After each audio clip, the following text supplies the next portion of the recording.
Memo Rojas and Gustavo Jacobin, who started in the 0-1 and the 6 car respectively, have had some comings together this year. It started in Detroit. We get the green. The field is jostling for position here as we head down to turn 1, Dorsey. Everybody back in line, luckily, before they got to the start-finish line. And you see GT cars behind, guys. Right now, out in front, it's the 0-1. Memo Rojas with a great job qualifying on the pole. Really only the second earned pole of the 0-1. Frizella's off. Yep. Brian Frizella, Bert Frizella's off. Christian Fittipaldi, a good start. He moves up to second. And we may have just had a change for the lead as the Off two goes cars. around. That's our championship leader, the 2. Remember, cold tires, it's going into darkness right now, getting close to it. The racetrack's got cold temperature. That was a strange spin there. This is the GT battle, Ferrari versus Ferrari.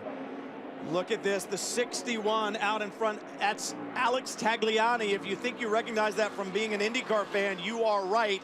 Indeed, Tagliani drafted in to replace Max Pappas this weekend, as Pappas was doing nationwide duty at Mid-Ohio this weekend. This is the battle for second and third, as John Edwards on timing and scoring being shown leading the GT class. It's already a tough day for the number 90 Spirit of Daytona team. Ricky Taylor behind the wheel. They had their worst finish of the season just last week at Road America, and things not going well early here. Yeah, it helps to have a go pedal, doesn't it? That's exactly what you said. Rojas in that too deep. In too deep. Fittipaldi took a wide entry to that corner. Rojas was hard on the brakes, had nowhere to go as Christian turned in. You could see the nose is dislodged. Inside the 94. Just, you know, a little too much. Just not reading the situation clearly, Dorsey. More problems for the 2. No wing. No wing, so he's made pretty stout contact, and this is championship implications. Big-time championship implications. Look at the damage to the left rear. This is huge. And we see this very damaged championship leading car coming to pit lane here. Ryan Dial gonna get behind the wheel if the team can get the car fixed. Now, believe it or not, the back doesn't look all that bad to fix. I mean, those are bolt-on parts. The bad news is the left front splitter is gone. And that is a one-piece part that goes underneath. That takes quite a bit longer to put that together. Right there, you see it. For Mike Shank Racing, they've been having a great afternoon as Gustavo Jacobin leads the field to the line in his Ford-powered Riley and down to turn 1. He timed that perfectly as the pace car peeled off. He was on it and going, and look at this battle. Oh, boy. This is Pat Long. He said, okay, you didn't want to give it to me. I'm going to try and take it away from you right now. 2 really aggressive drivers here. Tagliani has to give it up.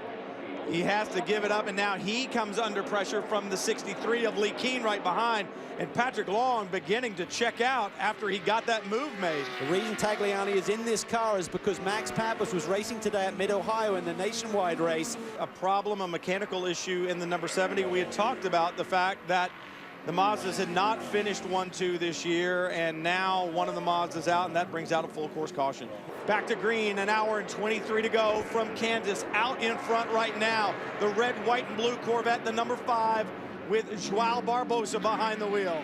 Tell you what, one thing this Action Express has done this year is rebound magnificently. We saw it at Road America. The 44, the leader in the GT Championship, on the pit lane with radiator problems, and then the 99 out on track, missing something substantial. It'd be a cooler ride now, Cal. I don't think Bear Bond is going to fix that. They could Bear Bond him in, I guess, and see him in California for the next round on the transporter. Right on board the 3. This is Sarazan on board with. Look at that. Board 8 goes to the inside of Alex Gurney.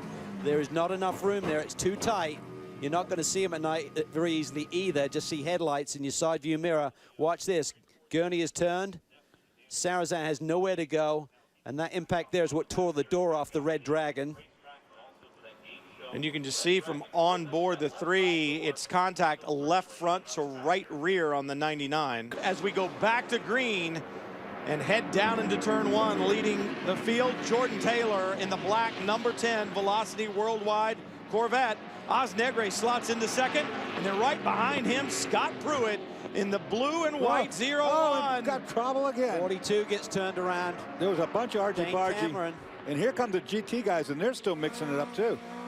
Oh, look at this. Ah, the fueler. Unbelievable. The fuel neck is still inside the neck of the car here.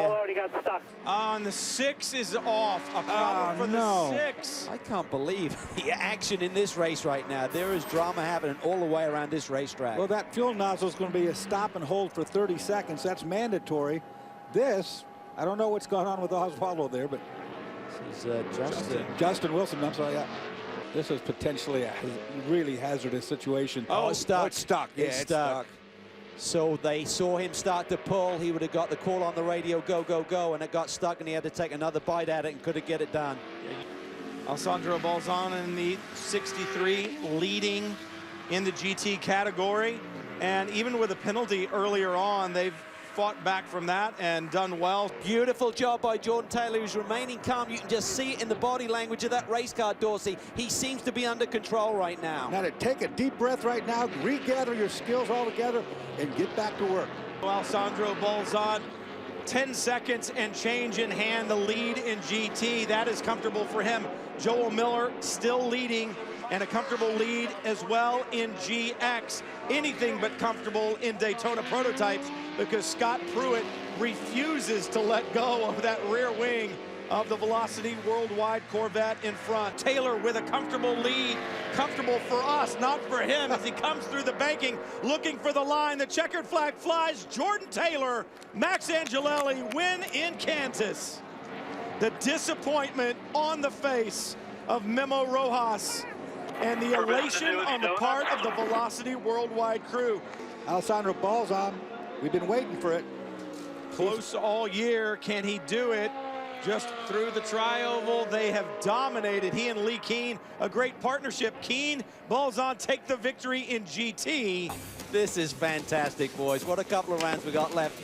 Mazda Raceway Laguna Seca, and then we finish it off at the Bull Ring at Lime Rock Park, Dorsey. It's going to be fun. Yeah, spectacular, and the GT just as good. I mean, the championship there is tightening down, and it's one of those deals where Alessandro Balzan with that victory moves to the top. But Potter and Lally, yeah, they dropped back, but they've only fallen back by 1 point.